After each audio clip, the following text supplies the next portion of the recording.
Welcome back mga ka-spotter, once again mga ka-spotter.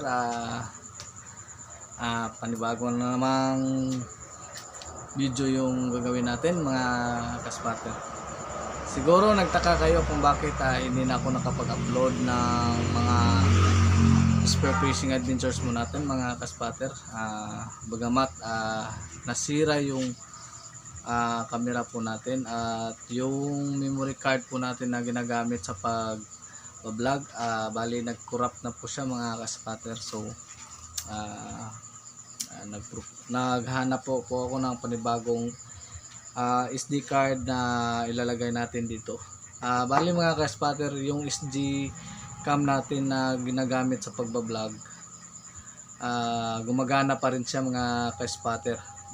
Baka babalik na po tayo sa pagbablog mga ka-spotter.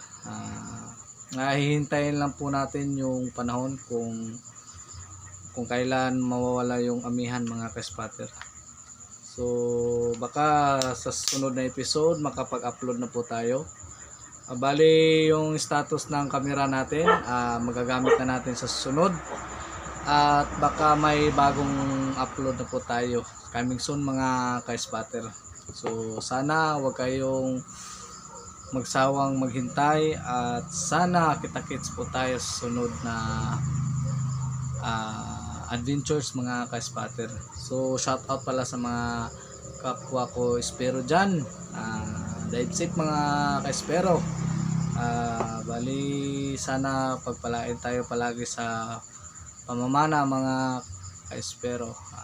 Shout out din kay Plaridel Divers, Corridas Adventures, Aquatic Espero at sa ibang mga spearfishing nagpa-vlog.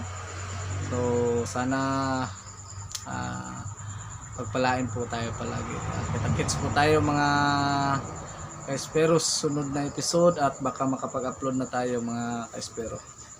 So magagamit na natin to sa sunod na pagbablog.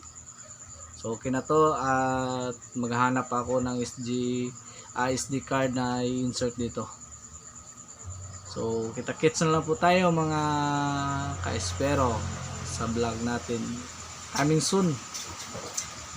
Malakas yung hangin mga ka-espero. Bye po mga ka-espero.